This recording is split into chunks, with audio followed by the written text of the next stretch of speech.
Hey guys, welcome back to the channel. This is part 4 of my 2025 books in review. Still just reviewing some of the books that I read this year till I catch up to where I currently am in the year and actively reading. I'm still just reviewing the books I still physically own and skipping the audiobooks I did or some of the digital books I did, but still might plan on doing a ranking of everything at the end of the year if I get around to it. But let's just keep on going at it. Next up that I read this year was Passage by Connie Willis. And I I've only read one other Connie Willis at this point. I read Doomsday Book last year, and I found it to be one of my favorite books I have read so far. It's easily within my top 5. And so I was happy to try another novel by her and see if it was, lightning in a bottle the first time, or if I got that same sort of feeling I got from Doomsday Book with this book Passage. And it is a beefy book. It's almost 800 pages long, so it was an undertaking, and she didn't disappoint. This book is basically following this psychologist working at a hospital who's studying near death experiences and interviewing people that have died and come back and was able to be revived. And she's interviewing them to learn more about near death experiences, what they are, what it's the body's doing, why it happens. She ends up working with this other doctor who comes to the hospital, who is a neurologist who has created a way to chemically induce these near death experiences. And so she and him start working together, and she puts herself in these near death experiences with him, monitoring her to sort of discover if there's a way that they could save lives if they understand this, pretty much. If they can understand what a near death experience is and what the body is doing, if they're able to artificially induce the body to bring itself back. The mystery of it all is when she gets put under, she finds herself in on the deck of the Titanic on the night that it sinks. And it's this vivid, real experience for her. And she is, experiencing and talking to people who are on the Titanic and passed away. And it's this big mystery. And she gets infatuated with why the Titanic? Why is she on the Titanic? You kept wanting to figure it out with her. You got drawn into the mystery, or I got drawn into the mystery and trying to figure out the why this is happening and their reasoning behind the why the body does this and everything. It was a very satisfying read, and it does about 2/3 or 3/4 of the way through. It takes a big risk in something, and it pays off. And it surprised me that they went to the level that they did. And it was just this compelling story about a topic that Connie Willis apparently writes a lot about death. And Doomsday Book was very much about death, very much about the Black Plague and everything like that. So this was coming at another viewpoint on death and life after death and what happens when your body dies. I feel like there was a couple aspects to it that uh, she she has a number of these sort of running gags and running jokes throughout the book that she keeps bringing back over and over and over again. Like the hospital is a maze and everyone gets lost, and the cafeteria is never open, and just the environment of working in a hospital in this big confusing building and stuff. And her interactions with a lot of the characters were very repetitive, it seemed, and they were getting a lot of information through, and it all ties together to the mystery and helps her solve the problem that she's in. But it just felt like she could have cut maybe like 100 or 200 pages even out of this book by just like every time she runs into this rival doctor Mandrake, who is also studying NDEs, but he does it in a very misleading and leading the interviews along to get the answer he wants and sort of contaminating the evidence and things like that. But every interaction with him was just like he's trying to talk to her and she's trying to get away, or the neurologist is trying to get away from him, and it just nobody is listening, and there's a little girl in the ward that she talks to, Maisie, and just every time Maisie was on the page, I just wanted to skim and skip ahead, because it was Joanna's trying to leave the room, but Maisie won't let her, and bringing up all these facts about disasters, and it all plays out and plays together. But it's just every time these characters are on the page, I just had to sort of roll my eyes, because I knew what I was in for was just going to be this repeat of the last 6 interactions these characters had, and sort of playing on that same motif or theme of, how the hospital is a maze, but her interaction with these people are mazes, and just trying to get the right information out of the people at the right time, and convey the right information at the right time to solve the mystery, and pick your way through the chaff to find the wheat and the kernels of truth and everything like that. So it still, I still consider it. I don't consider it better than Doomsday Book in my opinion, but it was just a very compelling read. Sometimes, felt like a slog to get through, and its length. It has its length there, so if you're not that focused on it and that determined to figure out what's going on, then you might, not care about the mystery. But I would definitely recommend it. I'm looking forward to reading a lot more of her stuff, and I've started picking up just sort of what I can find by her in the used bookstores and stuff, because I'm excited to keep reading her and experiencing her as a writer. Next that I read this year was More Than Human by Theodore Sturgeon. And this was sort of picked up on a whim to read. I am very random and sporadic in how I decide what I'm going to read. I don't really have a rhyme and reason. Sometimes if it's the cover art entices me, or the blurb on the back entices me, or I'm familiar with the author and I want to keep reading some of their stuff. But I don't know exactly why I picked this one up. It is an award-winning story that Theodore Sturgeon, I think it was a mashup, that it's broken into these 3 parts. And I think originally the middle part, called Baby is 3, I think that was the original novella, and he sort of did this mashup with a part before and a part after that Baby is 3 part, and made it into this one novel, and to carry on the story.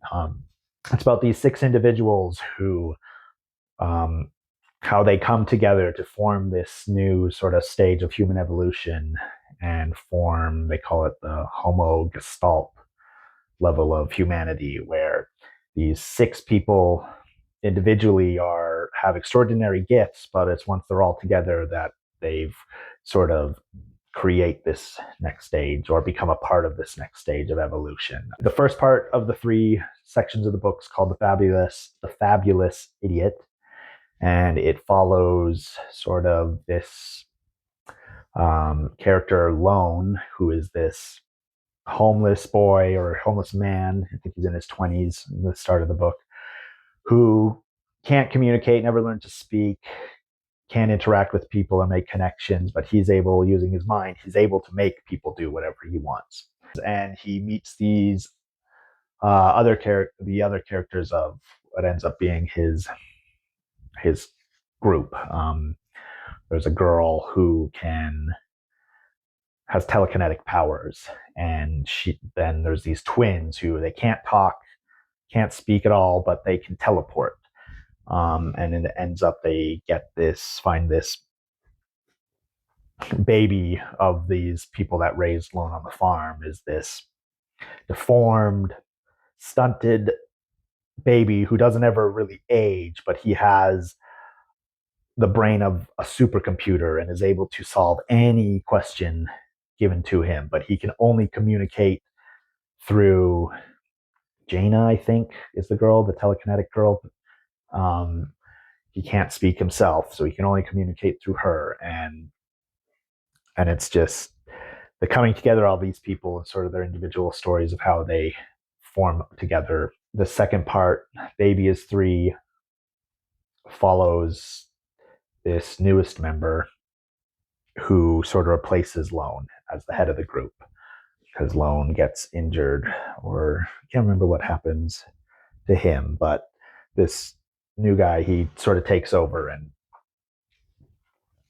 and it's just sort of his story, and he has amnesia, and it's from the viewpoint of him talking to the psychiatrist, trying to figure out what's going on. And Baby is Three, that phrase is like a trigger for him that makes him black out, and trying to figure out what that phrase means. And it's just this story about how he leaves the orphanage and finds Lone in his group, and how he fits in with them, and what happens from there. And it was, I could see how, that being the original novella, it was very clean story, very interesting little piece of the puzzle as the whole. And so when he decided to do the mashup or the fix up, having to flesh out sort of everything around it, but it was a good thing. And then the last one, Morality,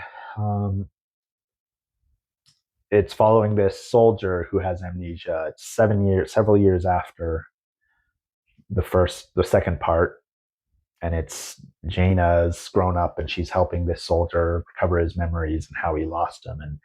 But it's just following how this soldier fits in and becomes part of the Gestalt, and how he ends up becoming the conscious of the group, and he is able to give them morality and lead them into this as this higher form of evolution. So it was an interesting read. A lot of different concepts in it, and the idea of maybe the next stage of human evolution isn't going to be on an individual level. It's going to be as a community as a whole, and the theme of loneliness and how people deal with loneliness is very much a large aspect of it, and finding connections and making connections with people and humanity as a whole and stuff. I know it sounds weird. It's this weird sort of premise, but it's almost poetic at times with the writing and the themes they use, and it is interesting how the three parts sort of mesh together to make this one story, each from a different viewpoint of the head of the Gestalt at that time, or not the head of the Gestalt at that time, but just sort of like the key factor of what the Gestalt's missing to create this organism or this next. It's not even an organism. I don't even know what you would call it, but I know it sounds weird, and I'm just rambling, and I can't get my idea across about it. But it's a short read, so you could get through it pretty quickly, or even just read the Baby is Three novella and find that and see if that piques your interest to learn the before and after. So yeah, I'd give it a go. So next up that I read in the year was something a little different from what I've usually been reading so far. What was One Day in the Life of Ivan Denisovich by Alexander Solzhenitsyn. I'm sure I murdered that, but it's in this beautiful Everyman's Library hardcover, red bound books that I've slowly been collecting when I see them. I have the Foundation trilogy in this form, and the Golden Compass or his Dark Materials trilogy in these, but I love the look of them. I love the feel of them. And it's not a science fiction or anything like that, but it was an interesting concept that I wanted to give a go and try something, sort of cleanse my palate of all the sci-fi I was reading. And it's basically following the life or one day in the life of this prisoner of a Russian Gulag, Ivan Denisovich. And it strictly follows him from the moment he wakes up through his day to when he goes to bed in this Russian Gulag, in this harsh winter environment. And I thought it was going to be just a cool insight into sort of a topic I didn't really know anything about, the Soviet Union and the Russian gulags and everything like that. So, and it was very, a very good read. It was very quick read, but it was just very eye-opening into sort of how these prison systems worked and how these gulags and the prisoners in them were forced into these labor camps, into these horrible winter conditions, and forced to work. And following him through this one day, you see insights into how the systems the prisoners make to survive in this environment, and just his joy in the scraps of food he's able to barter for and trade, and how he hides his food and hides his cigarettes, and just the work he does and the little jobs he does to do favors for people. And it was just this very compelling read, very interesting little read. It was very much almost autobiographical, because Alexander, he did spend almost 10 years in the Gulag that he writes about. I don't know if it's the exact conditions in exact work or anything, but he was in sort of a Gulag in the same area that he sets this book in.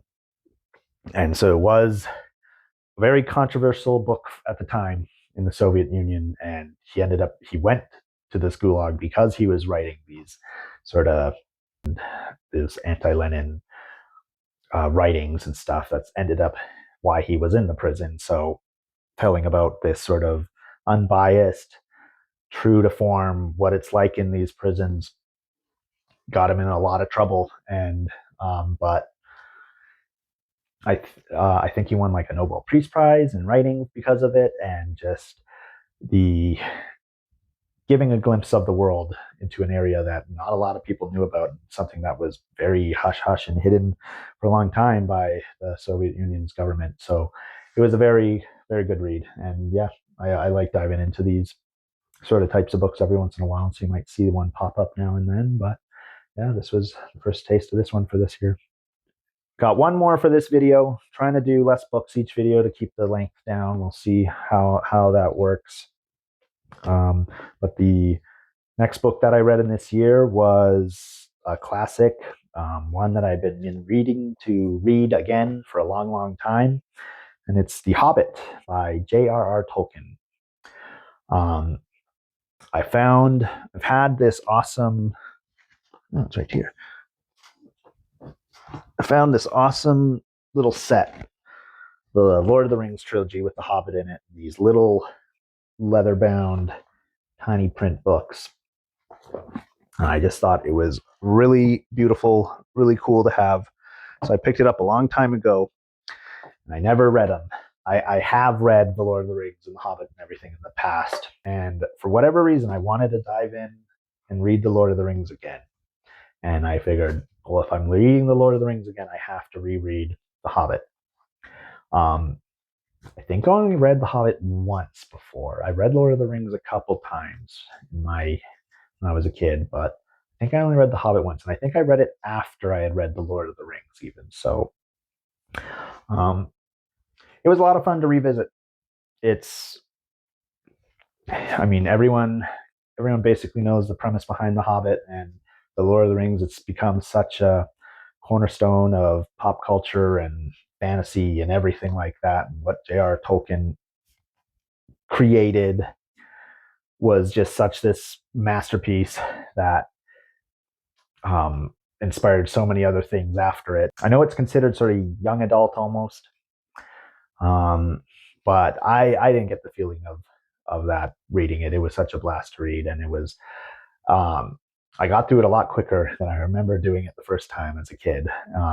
I did skip a lot of the songs. I forgot how much songs and poetry he sticks in these things, which are all beautiful, but it's just, there's a lot of it. So I didn't feel bad about sort of skipping over things, but it was a ton of fun revisiting with Bilbo Baggins going on his journey through the Misty Mountains to, the Lonely Mountain and spiders of Mirkwood and all of that. And so, there's not much more I could say that hasn't been said before. And if you haven't given it a go, because might come up as sort of a young adult read, I'd say don't worry about that.